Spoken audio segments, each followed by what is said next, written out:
Alberto Aranguibel, periodista, investigador y experto en comunicación. A mí no me gusta decir comunicación social, porque la comunicación es un hecho social, salvo que hablemos de los procesos mediáticos, ¿no? La difusión de mensajes, ¿no? Pero es una distinción necesaria entre los que trabajan con radio, los radioaficionados y eso que trabajan en comunicación también, pero que no son precisamente... Claro, sí, es como decir, como discutimos Aristóbulo y yo sobre la información veraz. Si no es veraz, no es información. No debiera ser. No debiera. Bueno, él es además conductor del programa Sin Tapujos, transmitido por YBK Mundial. Tuviste un rollo ahí, pero después te regresaste, ¿no? Y analista político para tratar la crisis interna que atraviesa la MUD. Tú no eres de la MUD. ¿Por qué tendrías tú que saber de eso? Bueno, porque es parte de nuestra responsabilidad que hemos asumido, el examen permanente, acucioso, de todo lo que ahí se da, a partir precisamente de lo que tú estás diciendo en la introducción, de las inconsistencias tan profundas que hay ahí desde su origen. En la MUD no hay una unidad, nunca la ha habido, de modo que esto que está sucediendo no debe extrañar a nadie. Jamás ha habido ahí la amalgama auténtica de distintos sectores de la oposición política del país en un solo proyecto. La demostración de ello es que jamás se desprendieron de sus siglas, de sus símbolos partidistas, de sus cargos fundamentalmente, que la mayoría detentan desde hace más de una década, cuestionando la supuesta tiranía del chavismo y la concentración autocrática del poder bajo una sola figura, etcétera. Ellos jamás fueron electos, la mayoría, y jamás han renovado autoridades en ninguna de esas organizaciones, que todas tienen solamente una finalidad, como lo decía ayer, precisamente uno de sus más importantes exponentes, Felipe Mujica, secretario general del MAS, que hablaba de que ahí no había ningún cuerpo político, sino una reunión de carácter electoral de grupos que buscaban solamente la mejor figuración en los eventos electorales a través del tiempo. Claro, ahorita no hay un proceso electoral a la vista y seguramente está haciendo más crisis porque no tienen cómo unirse, ¿no? Por supuesto, es que es lógico, ahí se da un fenómeno que es como una espiral en la que las fuerzas naturales, hasta por gravedad natural, tienden a desintegrarse precisamente porque no hay procesos electorales a la vista. Claro. Y además porque entonces esas diferencias que ellos tienen desde su origen mismo se hacen más evidentes en la medida en que lo que es importante en este momento es una reflexión de naturaleza estrictamente política. Y como no hay planteamiento político, no hay afinidad. Tú dices política, pero debería económica, ¿no? No. En términos de las organizaciones políticas, lo que hace falta es un debate. Claro. Y eso es lo que está adelantando, por ejemplo, el ámbito de la revolución, el Partido Socialista Unido de Venezuela, con su tercer congreso, que estamos viendo cómo ha ido avanzando, cómo ha ido creciendo en términos de la movilización popular y como en términos de las propuestas, inclusive, también se ha enriquecido mucho con todo lo que se ha dado en llamar las denuncias y todas estas cartas que han aparecido. Bueno, esos son aportes en la construcción de un debate, mientras que en la oposición lo que hay son acusaciones, revelaciones cada vez más graves de lo que ahí está sucediendo y que muestran que esa espiral que se está dando de manera centrífuga, que tiende a disparar en los sentidos más opuestos y divergentes a todos sus integrantes, es un hecho que está marcando probablemente, como lo dice el mismo Felipe Mujica el día de ayer, de manera inexorable la desintegración definitiva de ese cuerpo. Bien, pero tú como eres analista político, y yo no quiero perder esa oportunidad, dicen, creo que son los chinos o los japoneses, que dentro de una gran crisis siempre hay una gran oportunidad, ¿no? Entonces, como los pueblos no se inmolan y tampoco los grupos que tienen intereses particulares se inmolan, sino que buscan la salida, su propia escapatoria, entonces ellos se van a reagrupar. De alguna manera se van a reagrupar o se van a poner de acuerdo o van a hacer algo para ir a los próximos eventos políticos electorales, las próximas oportunidades políticas que se presentan. Entonces, ¿qué va a pasar? O sea, yo sé que tú no tienes bola de cristal, pero la reagrupación no significa que haya la superación de una crisis severa. Explícame, pues, ¿qué va a pasar? Porque ellos han estado... Se desintegran, pero ¿qué va a pasar? Pero precisamente... ¿Quién va a recoger los pedazos rotos? De la inviabilidad del modelo que está planteándole al país la derecha en Venezuela es precisamente que la fórmula la ha tratado de aplicar, la de la reedición del neoliberalismo en el país a través de un cuerpo político que no tiene asidero, primero desde el punto de vista popular, no hay resonancia en los sectores populares, y luego que en su propia militancia ellos han cultivado la única fórmula, digamos, de hilo conductor, de amalgama, ha sido el odio antichavista.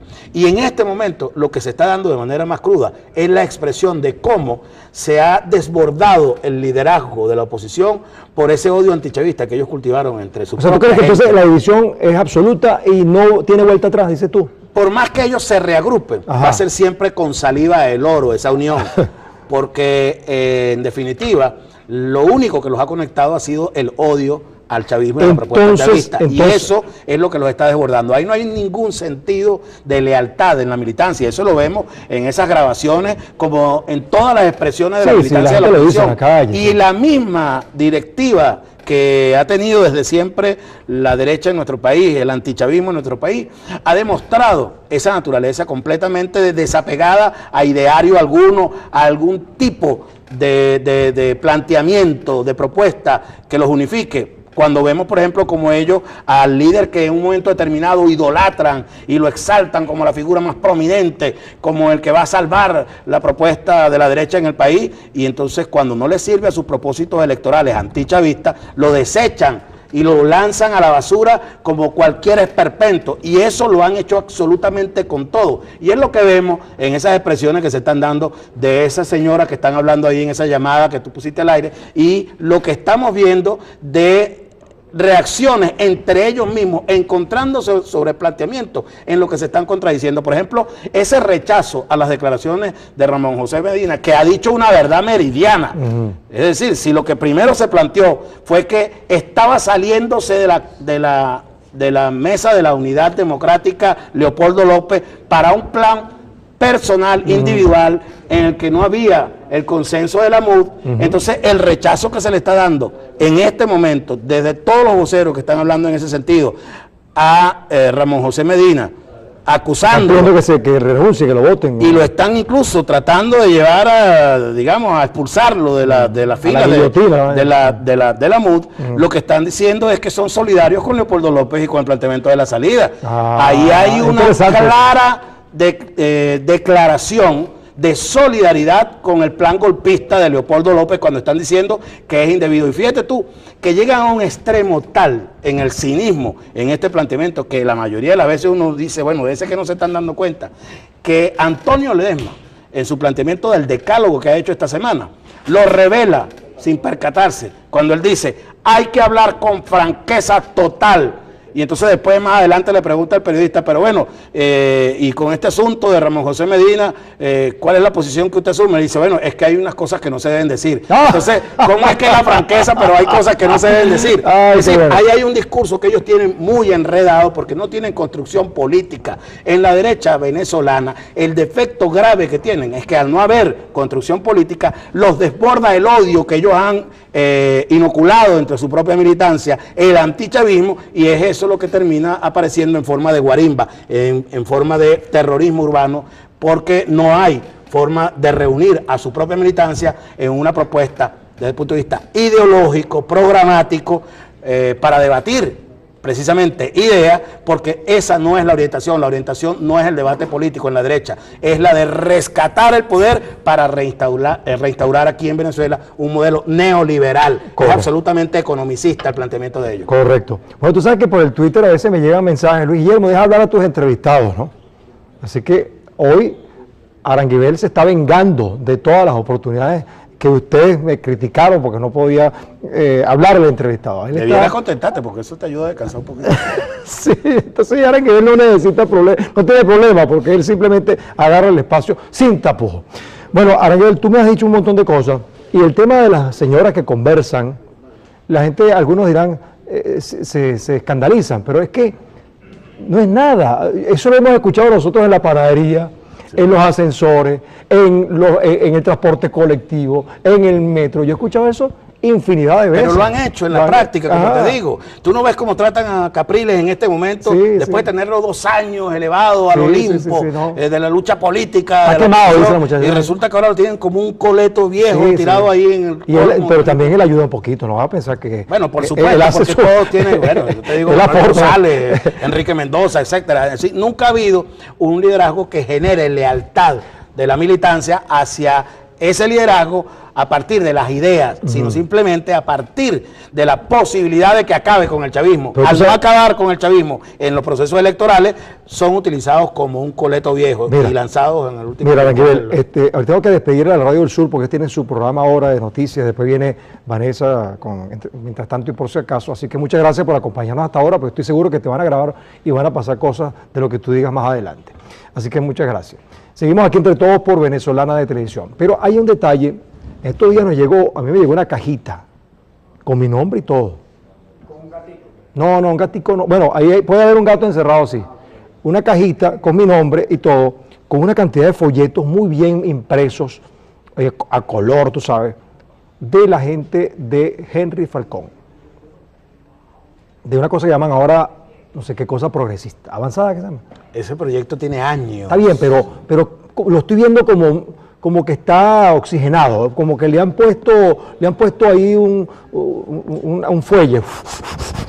Le están dando como fuelle. En la oposición son especialistas en reinventar el pasado, tratando de venderlo como futuro. No, pero te lo digo porque... Eso tiene más de 10 años. Ya va, pero te lo digo porque lo hemos comentado, pues, tú sabes, entre nosotros. Y hemos visto que, bueno, que ante el descalabro de la MUD, ¿ok?, la situación que se vive en el chavismo, que estamos en nuestro congreso, en nuestra cosa, hay gente que aspira a aprovechar ese espacio de los niní, esa gente que está desencantada de un lado y del otro, y no sé qué. Y algunos dicen que como Henry Falcón se sentó en la mesa del diálogo y habló como habló, y hasta Nicolás habló bien de él, piensan que Henry Falcón pudiera estar asomándose por ahí. Esa tercera vía no tiene posibilidad, no tiene viabilidad. ¿Quiénes están hablando de eso?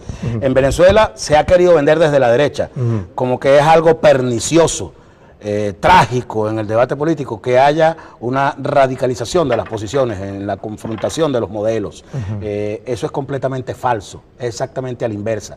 Y eso ha sido así porque la búsqueda que ha habido desde los sectores que promueven el modelo burgués de sociedad excluyente de los sectores mayoritarios de la población, como en todas partes ha sido desde siempre ese enfoque desde los sectores burgueses de la sociedad, lo que persigue es desmovilizar al pueblo, y por eso el secuestro del tema político para concentrarlo solo en algunas manos. De modo que eso, que el presidente Chávez trabajó muchísimo, con muchísima insistencia, y que está plasmado en las 5 líneas estratégicas de acción política con mucha claridad, en un documento breve, pero muy profundo en su contenido y en su significación, se habla precisamente de la importancia de rescatar como activo de la sociedad el debate político, el desempeño político, la militancia política bajo esa nueva óptica de la militancia revolucionaria. En el ámbito de la oposición, la reunión se dio inicialmente para enfrentar a Chávez y al chavismo a partir de la inviabilidad de las fuerzas que lo integran para encontrar eco y resonancia en los sectores populares. Ninguna de esas organizaciones políticas pasa en promedio de 3 al 5% en los procesos electorales de manera individual. Si se da ese estallido, ninguna de ellas va a capitalizar todo el caudal antichavista que logra concitar como unidad. Por eso es el empeño de algunos en tratar de mantenerla, aunque sea a punta de salir el oro, esa unidad, sin ninguna consistencia, sin ningún sustento, ninguna base desde el punto de vista ideológico, programático. Pero el problema está en si ese escenario se plantea de la desintegración de la MUD, como parece inevitable, y no hay viabilidad para que emerja una tercera vía o una tercera opción, ¿significaría eso que se está destruyendo la democracia venezolana? Eso hay que tenerlo muy claro, eso no es necesariamente así. Significa es que hay la posibilidad de que crezca en Venezuela, como nunca antes en nuestra historia republicana, una verdadera unidad nacional en torno a un proyecto que sí es consistente, que es el proyecto de la patria que ha planteado el comandante Chávez y que está profundizando. O sea, tú ves más claro que se fortalezca entonces el chavismo frente al debilitamiento. Porque se está mucho más cerca de la transformación del Estado en búsqueda del bienestar común de la sociedad por la vía de lo que se está haciendo en la revolución, que de las propuestas inciertas, regresivas que hace la oposición de manera unitaria y que de manera individual. Bueno, de acuerdo con esa apreciación que tú tienes, entonces la tesis o la hipótesis o el planteamiento de algunos que dicen que la oposición al chavismo vendrá dentro de las mismas filas chavistas, y ante los eventos que hemos visto recientemente de algunas personas que han manifestado pues sus descontentos, ¿qué piensas tú que va a pasar entonces? Bueno, que se va a ir construyendo. No, pero puede ocurrir eso, claro, una fuerza opositora dentro del chavismo. Pero es que a eso... No opositora al chavismo, sino que digamos que confronte la propuesta institucional. El hecho de que haya propuestas, visiones, planteamientos individuales dentro de la fuerza revolucionaria no es ilícito ni es trágico. No estoy diciendo, te estoy preguntando que si es una tendencia pero, que pudiera pero es bueno aclararlo, okay. Es decir, eso significa, primero que nada, que no hay ningún totalitarismo ni ninguna cooptación del proceso revolucionario en pocas manos, como lo han querido vender, no solo desde la derecha, sino algunos que han aparecido con expresiones hasta talibanes dentro de la fila revolucionaria. Eso es lo primero y lo más importante. Y lo otro, que lo hemos dicho también con mucha insistencia, es que si se llega a este Congreso, el primer Congreso sin el fundador del modelo revolucionario que estamos construyendo, que es el comandante Chávez, si se llega a ese Congreso sin opiniones que debatir, sin planteamientos que debatir, eso sería lo trágico. Eso sí sería terrible para la revolución bolivariana. Pero el hecho de que haya estas propuestas, esta ansiedad, esta búsqueda de revisarnos, no es malo en modo alguno. Sí, bueno, entonces después del Congreso, cuando venga la elección de los delegados, después que se vea el mapa de cómo la gente escogió a sus delegados, a lo mejor podemos observar tendencias, ¿no? Hay tendencias, pero podemos observarlas, digamos, más definidas, ¿no? Pero no necesariamente hay que proponerle a la gente con esto que se saldría de la transición en la que estamos. Hay un proceso de transición que tiene que ver no con la realidad política local, sino con la confrontación de modelos que afecta de manera tal a la sociedad que a veces los límites y los linderos no se definen y no son transparentes para el lector común, ni siquiera para los actores políticos que están involucrados en ello. Entonces hay que tener muy en cuenta esto. Hay una transición que se está dando en la construcción de un modelo de justicia y de igualdad social iniciado con la revolución bolivariana por el comandante Chávez y que está profundizando el presidente Nicolás Maduro. Pero hay un debate que está significando la construcción, la dialéctica de la dinámica propia de procesos que están en evolución permanente en las filas políticas tanto de la revolución como de la derecha. Y eso es construcción de democracia también. De modo que son cosas distintas, pero que trabajan juntas. Perfecto. Ahora, Fede, nosotros hicimos, a propósito de la democracia, de la participación, una pregunta al público. Tú sabes que tratamos de abrir, pues, para no quedarnos en lo que nosotros creemos aquí en esta mesita, sino que nos digan, que nos den herramientas para la interpretación. Hicimos una pregunta que parecía tonta, pero que genera, tú sabes, a esas preguntas tontas generan un montón de respuestas interesantes. ¿La oposición está dividida? ¿Por qué? Sí, porque unos dicen, no, ellos están haciendo ¿cómo se llama? Un circo ahí para engañar al chavismo. Bueno, vamos a ver qué respondieron y rescatamos algunas respuestas que se parecen a la mayoría. @poetandante. Oye, mira, poetandante. La oposición está dividida por su carencia de proyecto común y sus apetencias personales. Otro dice, @actuariojlpérez. Sí, está dividida. Primero, no tienen un líder. Segundo, no tienen doctrina. Tercero, no tienen un proyecto país. Cuarto, no tienen un partido fuerte. Y quinto, están atados al imperio. Oye, este está clarísimo. @aticuset. Está dividida porque unos quieren tumbar el gobierno como sea y otros piensan que se puede, pero por salida electoral. @María E. Iglesias. Están divididos porque ellos nunca han estado unidos. Solo quieren el poder y todos quieren ser presidente. Dividida es un rompecabezas donde cada uno quiere ser más sesudo que el otro. Meten la pata, no hay proyectos de país, solo personal fascista. Otra golillera y el resto es esa oposición estructuralmente fragmentada. Bueno, ¿qué es esto? Mezclamos un poquito los tweets, está bien, pero bueno, en definitiva, ¿qué rescatas y qué agregarías ahí?